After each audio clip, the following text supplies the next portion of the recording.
Battery recycling. OEMs and battery companies can't stop talking about it. Now that it's become mainstream and it's a topic of conversation, these companies are looking to solve this problem. Luckily, this company was able to figure it out. Patented worldwide, multiple industry validations, environmental impact assessment, and its first signed joint venture. The company is called RecycLiCo Battery Materials. My name is Scott, and I'm with Recycled EV Content, and I have the pleasure of co-hosting this community discussion with Kyle, who's a community member within the due diligence investor community, and Rod Alsman, Managing Director at Wook Capital. And we have the great pleasure to speak with the CEO of RecycLiCo Battery Materials, Zarko Meseldzija. Hello, Zarko. Thanks for joining in. Thanks for having me, guys. So before we jump in, I just wanted to open the floor up to Rod just to say a few things, and then we can get into it. Yes, we're delighted to have Zarko here with us, but to cover our butts, I'm going to read a disclaimer quickly. Briefly, just for those who are unaware, Wook Capital is really the next step of the team that iterated the GME-DD report going back now about 2.5 years. We conducted a lot of crowdsourced research with groups of other retail investors and came and put that reporting out, built a community. Scott, Kyle, Joe, myself have been in that community for a few years now. So we're really looking to take it to the next level by bringing programming of this nature to reach retail investors worldwide. So that said, I do want everyone to know that Wook Capital Management, Inc. and its employees solely provide investment advisory services to family clients, do not provide investment advisory services to the general public. Furthermore, investments are highly speculative in nature and involve substantial risk of loss. We encourage investors to obtain advice from your professional investment advisor and to make independent investigations before acting on information that we publish. We cannot assure you that the information is accurate or complete. We do not in any way warrant or guarantee the success of any action you take in reliance on our statements or recommendations, and past performance, of course, is not necessarily indicative of future results. All investment decisions of an individual remain the specific responsibility of that individual. And maybe just to add to that as well, both Kyle and I also make zero recommendations to trade any investments that are discussed. So now with that out of the way, so when I first heard about your company, Zarko, in 2016, you guys had just announced your previously patented work from manganese and how it would work on lithium-ion batteries and the recycling. Your journey had milestone after milestone checked off, and repeatedly all the planned capacity you had was just exceeded, while all the while having those great results around that 99% extraction and purity of the critical metals like lithium, nickel, manganese, and cobalt. What's more, you've been able to do this at scale, and you can upscale those lower grade materials to meet the ever-changing demand by battery manufacturers. So did I miss anything, Zarko? Or No, I like that summary. It's Yeah. good stuff. So with so many of these players in the battery space, can you kind of tell us how RecycLiCo's patented process is really different from the other methods that are currently in use? Yeah, no, that's that's a key question, right? Because you're gonna see a lot of that out there right now, and really, you kind of mentioned it at the beginning where it comes from our manganese patented process, and how the parallels from the work we did as American Manganese on the Artillery Peak project and being able to extract manganese from those low grade resources led to a patent in its for that technology, and then recognizing the parallels in that specific manganese deposit and the similarities between cathode material. And then really, there's many steps within our process that have a unique approach to them versus what we see out there and other methods that are currently used. But when it comes to kind of the core concept, it really comes down to that reducing agent that's the reducing reagent that's used for the leaching stage of the process compared to conventional methods. And you'll generally see these conventional methods used really across all other recycling processes. And really the difference I'm talking about, because you're going to get mostly sulfuric acid for leaching, but you also need a reducing agent to actually make it soluble. You need to reduce the manganese, the cobalt, so the sulfuric acid can leach all of it. And then, not to get too technical on you guys, but this is really the core concept, right? What we're talking about is SO2 with the RecycLiCo process, and we're talking about like hydrogen peroxide, H2O2. So now, if you look at like the different categories and how, how does just like one little step like that make such a big difference? But you look at, from a cost perspective, we look at SO2 being lower. We look at from a water balance perspective, right? Using SO2 decreases the total amount of the leachate or the pregnant leach solution. It decreases its volume.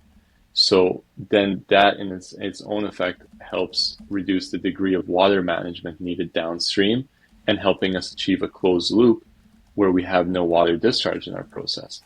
We look at it from a process operating expense perspective, right? There's a reduction just overall in the reagent consumption. So you're thinking once you're scaling to commercial size, that reduction in the chemicals you're using have multiple benefits, just not in cost, but also environmental benefits. And then I think safety is a big one as well, right? SO2, it's proven and it's a practical reducing agent that's used in other industrial applications. And hydrogen peroxide, that can be a potential explosion hazard. So those are other reasons there. And then I think lastly, when we look at just the overall retention time, so leaching, like any hydrometallurgical process, you're leaching the what you want into solution. You're trying to recover that, and the faster you can do it with maximum efficiency, the overall process just works out better. So when we look at retention time, there's a drastic reduction in retention time through that leaching stage. And when how does that translate to the efficiency of the process? Well, if you think about it from a CapEx perspective, if we're going to compare one process to the other, the longer retention time, if you're going to do the same volume of material, you would need much larger equipment because it's sitting in these tanks a lot longer before it's passed through. Right. So in its own effect, right, you're going to have that reduction in how much you can actually process within a given footprint.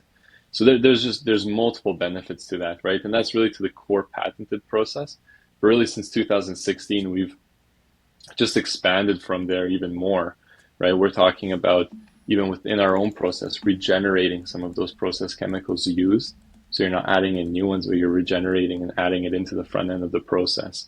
We talk about making precursors, so going directly to the high value product. Just our whole water management system as well.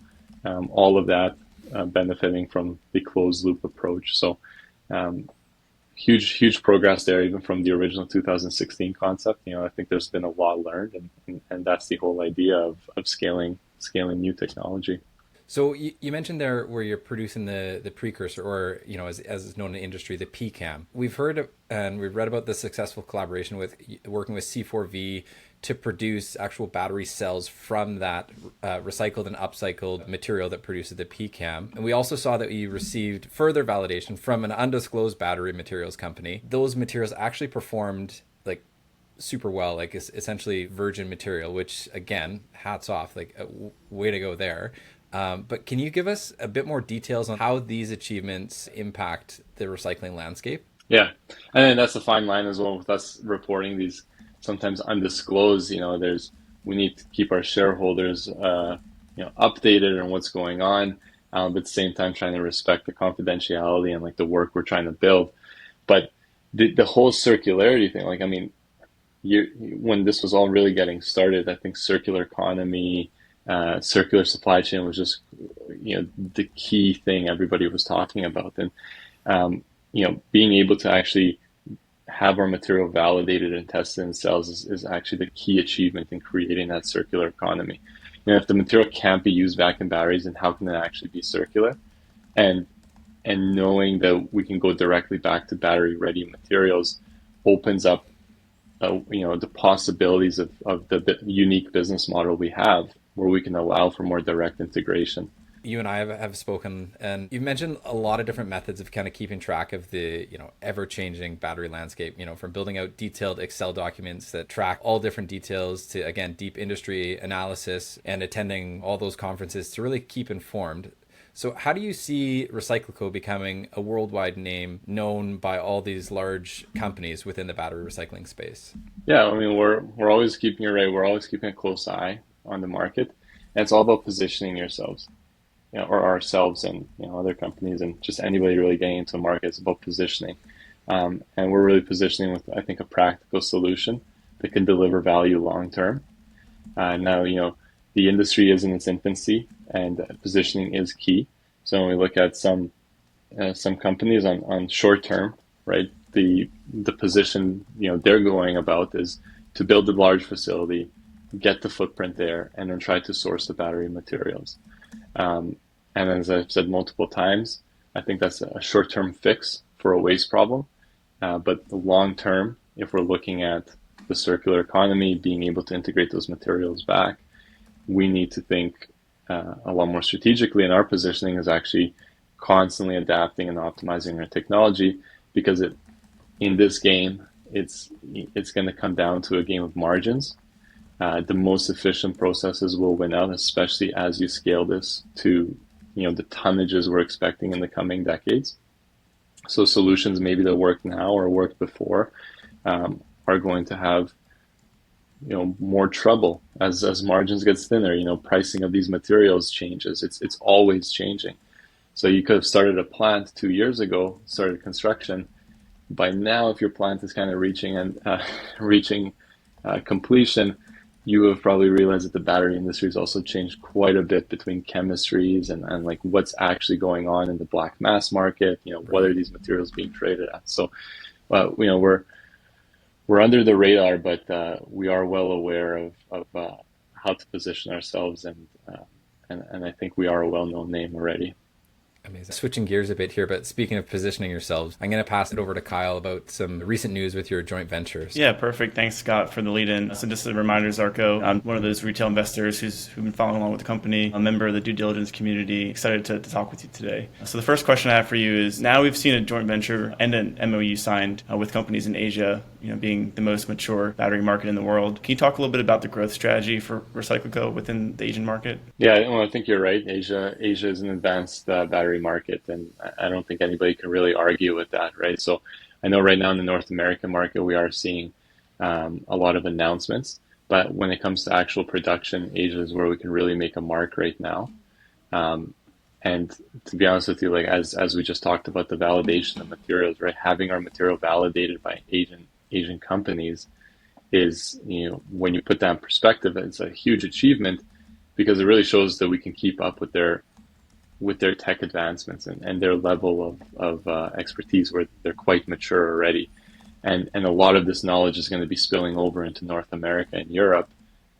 Meanwhile, we're already, when we're getting our material validated over there, we're already punching up at that weight. Yeah, it's awesome to hear. If you follow some of those joint ventures being announced in North America, kind of like you mentioned, a lot of those companies are signing with Asian players. So it's kind of like you mentioned, all that knowledge will be spilling over to North America. So it's great to hear that RecycLiCo is in that conversation. So the next question I have for you, could you elaborate a little bit more on the recent news of the joint venture between RecycLiCo and Zenith? Talk a little bit about how the partnership came to be, what are the main objectives, and how does that fit into RecycLiCo's larger strategy for growth and expansion?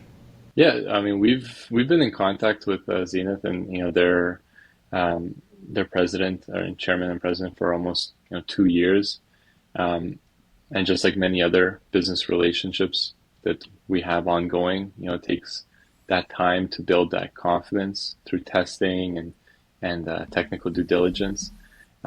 Just a year and a half ago, we signed an MOU with Zenith to explore these different strategies, and that's led to testing of materials, being connected with some of their network as well in the battery supply chain. But more specifically on the JV, I think, constructing a commercial plant is also going to send a signal to industry at, what level our technology is actually at. Sometimes I think everybody, a lot of companies can say they're in battery recycling, and then the general assumption is, it's still too early, maybe it's still in development stages, but really having this first kind of commercial joint venture underway lets others know as well that these guys are ready to move, and the technology is definitely matured to a strong point. And then as well with Zenith, since talking with them, right, we recognized that they had a wide reach in the battery industry. Um, you know, they had an interest as well themselves in expanding their current business of specialty chemicals. Um, and yeah, just through working together, it's really come together nicely. I think as the size of company they are, and you know, the decisions could be made a lot quicker, and that is something that we also like to move fast on things as well, and we can make decisions quickly as well. Thanks for the overview. I know when the original MOU is announced with Zenith, maybe like a year or so ago, we were talking about it in the Discord group, and a lot of people didn't really know who they were. Off the top of my head, I want to say they make like 28,000 tons a year of nickel sulfate, something in that ballpark. And I think it's up to 45,000 capacity. So if it's quite like, yeah, significant when you put it in perspective of some of the announcements being made, even in the North American market, right? Yeah, for sure. I mean, that's kind of how we were talking, and a lot of folks thought it was a no-name company in Asia, but the numbers speak for themselves. It's a big nickel company, and looking at the chemistry in the market, everything's high nickel going forward. So certainly you can see why you want to be aligned with a company like Zenith. Yeah, and you see, I mean, we have very nice websites here in North America, but they have very great operations over there and work getting done. So that's true. Yeah, like you said, some of these Asian companies, their websites aren't really catering to the Western side of the world. So their websites might be a little misleading when they don't look as advanced. But that's, like you said, the operations are probably more the focus. Mm-hmm. Can you talk about how the partnership with Zenith will impact RecycLiCo's other collaborations, maybe with companies like Sonid, who you announced an MOU with, or C4V, who you've collaborated with in the past?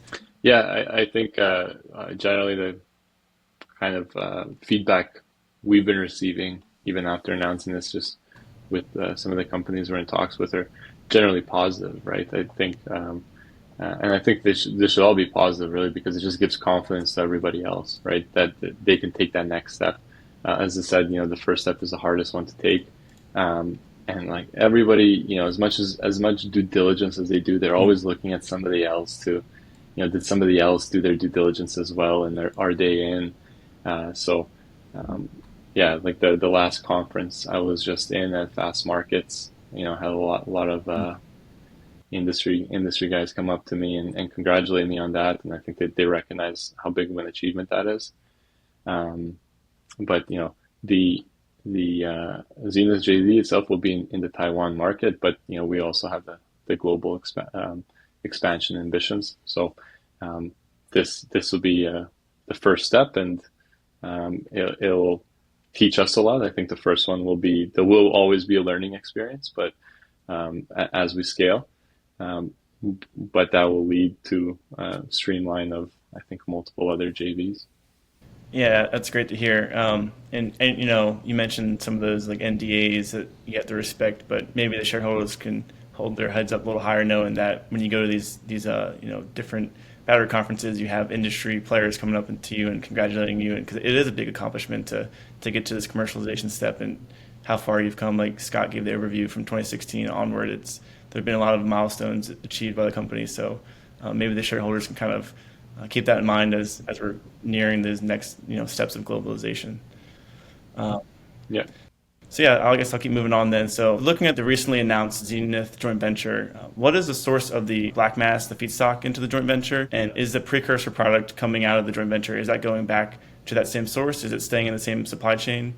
No, I think Zenith does have that shareholding partnership with Hanwha, and if you're not familiar with them, they're a very large publicly traded Japanese trading company, and they have a lot of expertise in the battery materials space. So I think that's one thing that gave us confidence as well when it comes to the feedstock and offtake question. But also, going into this JV, it's not something we're doing prematurely, but without directly answering the source of feedstock or offtake, one thing maybe I'll answer is that we've tested different feedstock and we've sent that samples of the products to companies, and by getting that validation, that gives us confidence in the offtake, right? We'll hopefully, as we get closer to that operation, we'll be updating on what those commercial conditions look like. But I guess what I'm saying is that the materials companies we're sending to, we're obviously gauging interest, and if they're validating it and saying this works just as well as commercial grade materials or even outperforms, then we see a potential market and a supply partnership there as well. So I think that's all I can really add there.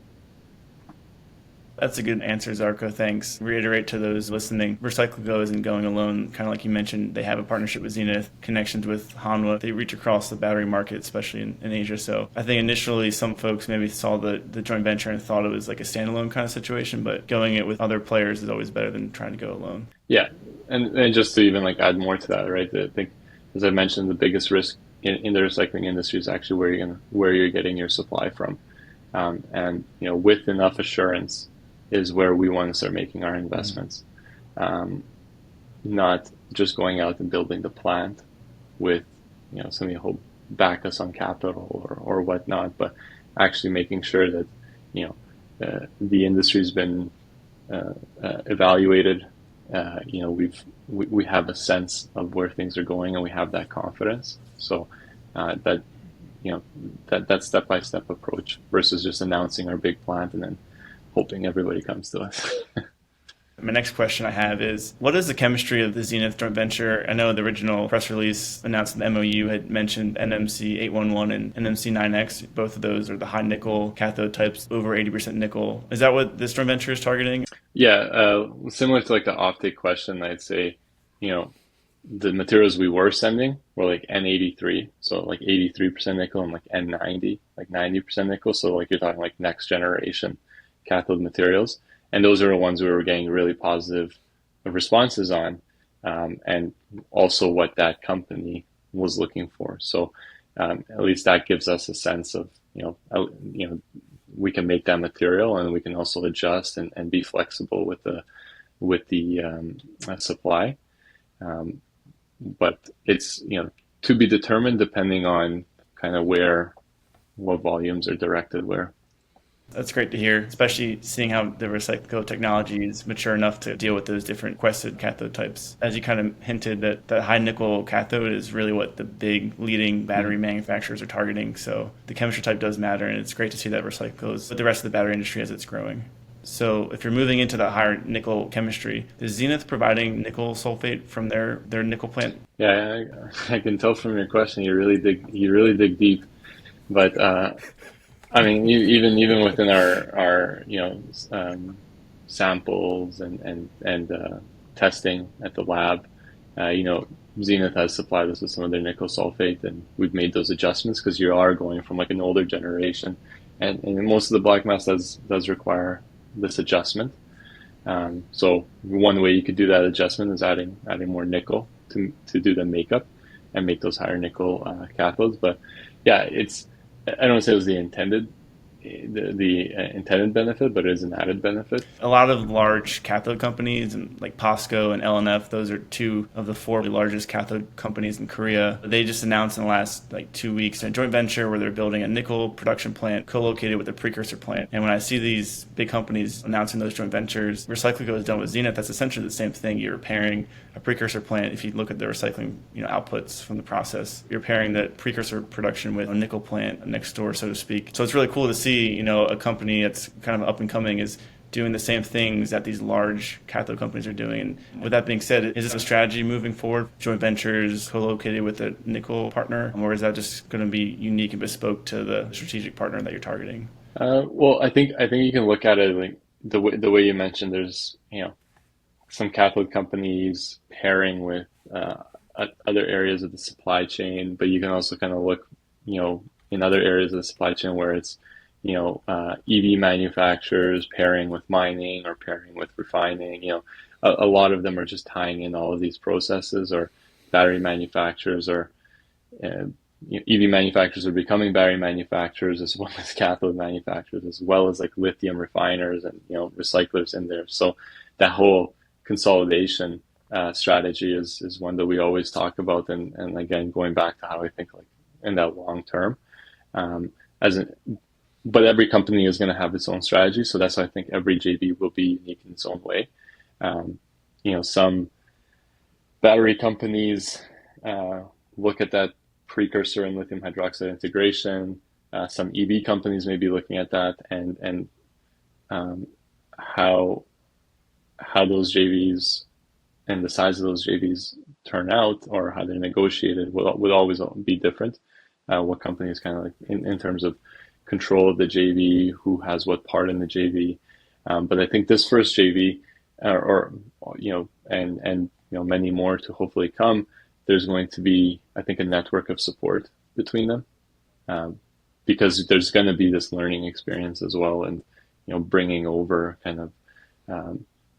some of that knowledge as well to help the second, third, fourth. I could see that happening. So looking more broadly at precursor production, Korean battery companies are starting to internalize their precursor production. For those unaware, the majority of that precursor comes from China currently, just the nature of the market and kind of how it's structured. But with the United States, the Inflation Reduction Act, those companies are starting to internalize production plants for precursor. So do you see RecycLiCo as fitting a role or playing a role in that? Would a RecycLiCo plant contribute to a strategic partner's battery supply chain being compliant for the IRA or similar tax credits? Yeah, it looks like many companies are looking at that strategic approach within their own supply chain, and being able to take their waste material and actually cycle it back into domestic products. And it's not just aside from the benefit of recycling waste material, I think there's a lot more unaccounted for upside, such as, like you said, like the IRA compliance and the environmental, potential carbon credits. Mm-hmm. All of those things are really just unaccounted for, but I think have potential with a lot more of these regulations. And I think with that, there's kind of like a little classification piece, right? If you're getting cobalt from Congo or nickel from Indonesia, and then you make your battery, but it's scrapped in the US, and then you recycle it again, does it actually count as a domestic source? Mm-hmm. So I think there's some classification strategies there as well, but I see it, recycled material still does count as a material that can benefit, but how, even when we're talking about like domestic sourcing, once that's within the North American supply chain, is it always a North American, domestic supply of this material, even if it's recycled as a waste? So I do see, just aside from actually recycling the material, a lot more upside, including these different regulations. That's kind of why I brought the question up, because I know a question that kind of comes up in our community Discord is always talking about, and I think even Rod, you had some questions about if the company was going after government grants, those kinds of things. At least in my mind, it seems like RecycLiCo indirectly qualified for tax benefits by being compliant with an IRA, the Inflation Reduction Act, or something similar to that. Does the addition of the strategic advisor, Dr. Yi Paik, apologize if I said his name wrong, play a role in the commercialization plans for Korea? He comes with a big resume in the battery industry, and I think a lot of shareholders are excited to see where that goes. Yeah, well, Dr. Paik has a lot of experience, as we shared, right? Throughout his whole career, even some of the more recent with Samsung. I think he's somebody that really understands strategy, understands the space, and has a lot of great connections. And I think having him in Korea is incredibly valuable. I think for ourselves, even when we just think of from a time zone perspective, I always got the Korea time or somewhere in Asia on my watch or somewhere on my computer, so I always know. But having somebody there and that's well connected and can speak on our behalf, I think adds so much value. Even like when we had, or like we have now, Johan Rudat from his former Tesla in Europe, right? That was huge reach in Europe, and that was just an incredible amount of help. So and it's kind of individuals like these what makes me feel like we are a well-known company. I think they've helped reaching out to a lot more companies and bringing them to our lab for due diligence meetings, and kind of letting us take it from there on showing the technology and and the business model. Yeah, thanks, Zarko. I would love to continue diving into questions and hearing all your great responses, but I think that should do it for me today. So I'll be followed by Rod. He'll cover more of those financial and business types of questions, which are more of his area of expertise. Thanks, Kyle, and thanks so much, Zarko, for all this detail. I've really enjoyed hearing it. And Kyle's definitely gone more in the weeds than me, and maybe he's on par with Scott. So I wanted to circle back to something Scott mentioned earlier on about the idea that you guys, RecycLiCo, have looked at the different plants that are going to be coming online globally. There's many of them. They come in different flavors depending on the chemistries. They have different supply chain considerations. We talked a little about the offtake. I think your point about how vital securing supply is really is great for investors to hear, and it helps us to appreciate how valuable the Zenith JV should be given the co-location with that nickel sulfate facility, and then a potential offtake into other parts of Asia or other areas globally. So I wanted to ask you, Zarko, could you maybe talk a little about, Scott alluded to in your conversations in the past, the idea that you guys have gone into an Excel and kind of built out different, what are the opportunities that exist out there? And I guess my question is, how do you think about prioritizing the pursuit of these different plant opportunities that are out there? I understand it's going to vary based on different inputs, but what are the most important factors of those facilities when RecycLiCo is looking to pursue, whether it's an MOU or as a precursor, no pun intended, to a joint venture? How does your thinking work around that? Yeah, well, I mean, there's really just a pipeline of work, right? We'll have unsolicited interest come our way because I think everybody's really talking about recycling. We'll have ourselves as well be connected to different groups, like I just mentioned, through some of our strategic advisors. Through some of these events, we'll meet with companies and really just gauging as well, kind of what, how serious are they? Getting into recycling. What is their investment mandate in recycling? What's their time frame look like as well? Do they have material as well for testing right now? Right, because it's really going to be broken down into two parts. Like we do model all of this, just like we have a flow sheet for our technology and understanding the products that are produced and showing that the technical side for a company's DD. There's also the business side. So within the model, we have a number of scenarios because, like I said, each JV will have its own unique approach to it. We'll model out different scenarios in terms of plant size, material pricing, right? Because that will change from area to area. The operating expenses, just labor, those can all be different. So there's multiple variables that can be changed, and as well, these are projections. But this is to give a sense of kind of how does this look as we scale, and I think this brings a really valuable tool into the negotiating table. Like for instance, when we think of like plant size, right? You can, and quite quickly, figure out if a company is producing so many gigawatt hours, or they plan to announce, they announce a certain gigawatt hours in the chemistry. You can quickly back calculate that maybe at a 10%, 20% scrap rate, like how much scrap could that probably turn out to be in cathode material? And then, whether it's 40 gigawatt hours leads to, let's say, somewhere around 6,000 tons of capacity, and from there, you can model those scenarios. Okay, if we have a 6,000 ton per year plant co-located with this gigafactory, these are kind of what the economics look like in that region. And then this is something that we can also, we share with them quite openly under obviously confidentiality agreements. And then on the other end, we also have to show our technology works, right? This is the key part where, you can get the interest in recycling and everybody will be interested in recycling, but they want to see what you can do. They want to validate your material. They want to understand your flow sheet. And of course, when we show the effectiveness of the technology, and especially in these large organizations, it's not just one person kind of making a decision, but now kind of technical team passes you over to a business development team, and they need to understand the value that that technology can then bring to them. And I think from what I just said, that we come very prepared to all of those meetings. We can talk to a technical team, I think, without stuttering and without being caught off guard.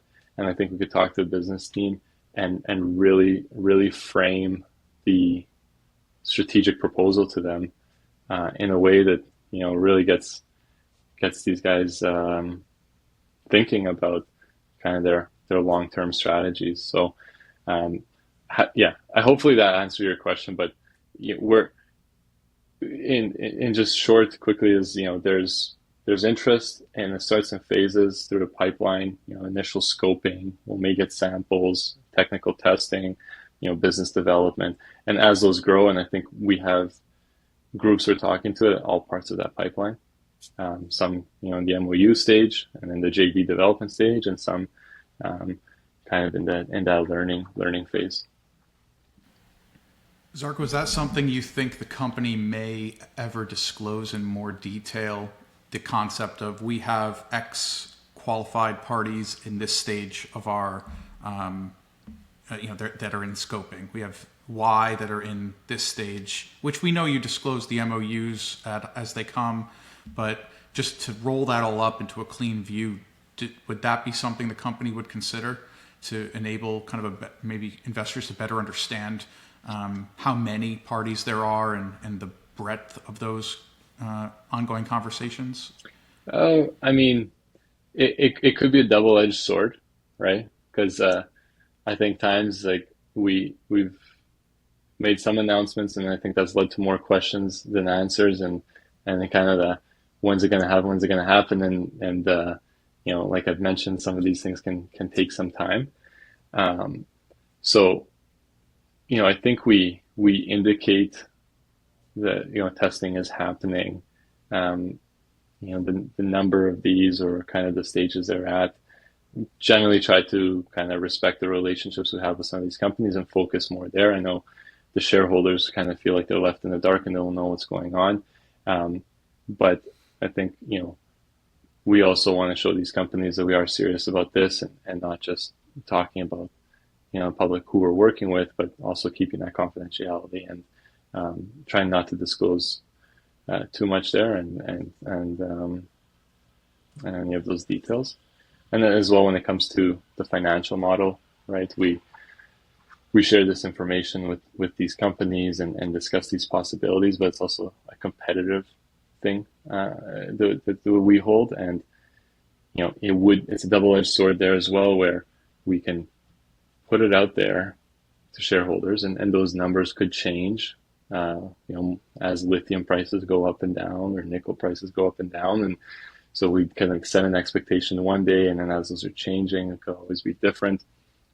But then our competitors as well are also looking at these things, which is, I want to avoid. So we're kind of in this position. I know the history of our company, and coming as being a public company can put us in this little limbo. But I think we're managing well, and we try and be as transparent as possible, while maintaining that seriousness of being able to walk with some of the giants. And I would say, Zarko, I understand it's a delicate balancing act of trying to protect your own competitive positioning from those that are trying to usurp you in a plant or whatever, and of course respecting your partners. I get that. I think one point you made that perhaps people who aren't so intimate with the industry may not appreciate is this idea that upfront scrap rates for these facilities are typically materially higher in the early years. And when you think about a financial model, that therefore means that those cash flows will be received earlier from the prospect of the joint venture. So when you're thinking about things like payback periods or hurdle rates on these investments, again, fully appreciate they're all going to be bespoke and they're going to vary. But could you talk, with a little bit of, to the degree you can, provide us specificity, how you and the rest of the team are thinking about those hurdle rates and those payback periods in those conversations? Yeah, so let me give this some thought. kind of going to that, scrap rate question, there's, looking at these potential partnerships with battery manufacturers and handling their scrap. As we know, as a battery manufacturing facility as well, scales. When if they announce 40 gigawatt hours or 50 or 60, they don't start with that, right? They're generally doing things in lines as well and scaling, and then the amount of waste they're also going to be producing is eventually going to be growing, but it's going to start small. So the way we look at our expansion, for example, with like Zenith, started with like a 2,000 ton per year plant, and that's going to have that processing capacity with like black mass. So now if we take that concept of 2,000 and you put it and you install that at a lower capital risk, very asset light, and then as waste increases, you're also now increasing your capex spend and by increasing your capacity, but you're matching it, right? You're not trying to build the plant that's going to have that's going to need to handle the capacity of the 50 gigawatt hour plant. You're going to scale with those lines as well, and I think that makes the investment into these projects, I think, a lot more appetizing and chewable.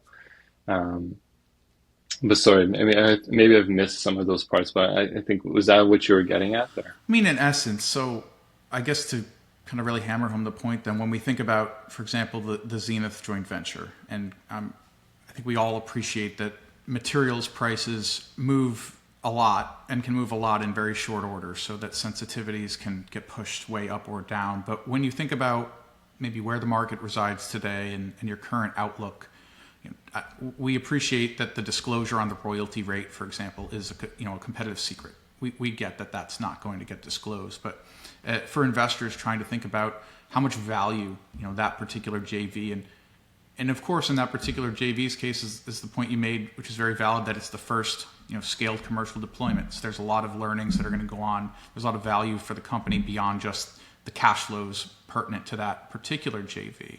But when we think about that JV, is it a 1.5 year? Is it a 2 year? Is it when we think about the payback period generally, understanding the puts and takes are going to create uncertainty around it. What does that look like to the extent you're willing or able to talk about it? Yeah, I think without disclosing kind of the specifics, maybe I'll just go back to kind of just the overall concept of what we're making, right? Like, so if we look at a competitor, like if you're gonna have to recycle anyways, and you're gonna take the black mass. The black mass will have its own value. Now, you can go process it with a very conventional process. So if you're still dealing with 2,000 tons of black mass, you can either sell the black mass, 2,000 tons of black mass for X. You can process it the conventional way, which leads to more processing steps, and you'll get the intermediate products for a value of a multiple higher. Or you can go to the precursor and lithium hydroxide, and that will give you the highest value because that is a more refined product. So when we just look at, I think you might have said in the past something like 6 times for those. Yeah, and then again, like the value. The value. So I always give like a range because the pricing is always changing. But you know, this like precursor you can find on the Asian market. It's trading, right? Not so much like in the North American one, but you can find the price on that as well.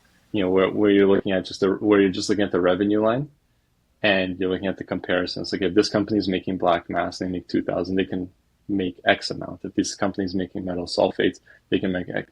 So recycle, no matter what, even if you're processing 2,000 tons per year, we offer a higher value for that process or for that material. And I think it's a certainty that material will need to be recycled. And I think, what we try to stress is that they will provide more value without getting too much into the weeds of what specific payback or, because what material pricing is going to look like.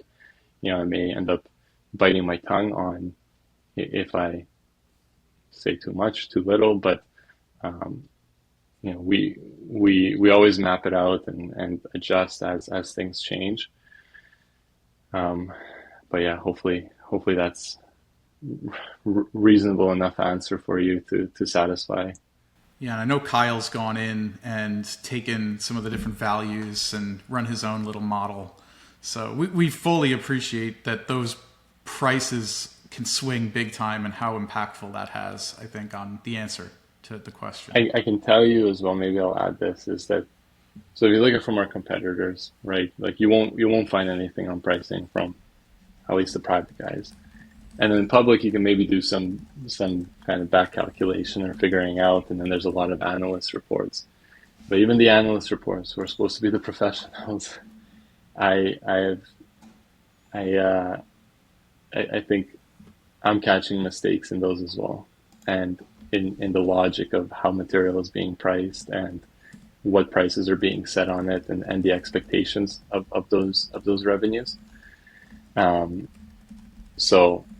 Yeah, I think without actually like knowing the details, I think you can do, very top line, like, oh, this would be the potential. But I've even seen some of these analysts make some miscalculations. Color me shocked that the professionals could get something wrong. Well, Zarko, I appreciate it very much so. Scott, that I think exhausts my question list. No, thanks, Rod. Really appreciate both yours and Kyle's questions. And Zarko, really appreciate taking us through just how your company is really positioned to move forward in this industry. Do you have any closing comments for us, Zarko? No, I think your guys' questions were great. I hopefully compiled all of the questions the shareholders have been sharing and through the different channels that it's discussed in. So hopefully we just, are able to clear up any misconceptions or the questions that everybody had. Yeah, I think the only question that everybody asks that probably doesn't have an answer right now is when's the next deal going to be announced? But everyone's always asking that one. Yeah, it's we're obviously in like I mentioned, in talks with companies and going through that process. Even I could say with the Zenith process, that's takes cooperation from legal sides, both sides. Everybody's always in a negotiation and trying to clear up any finer details. So yeah, we'll announce it as things come up, and obviously keep that transparency and public disclosure. But yeah, I know it can always be unsettling to just kind of sit in the dark. Well, I think where you've really positioned yourself, Zarko, and maybe hats off to Larry, as a transparent company, willing to speak to investors and anybody that's got questions. Really just appreciate you being willing to take part in this discussion with us. Always. Thank you, guys. Thanks again.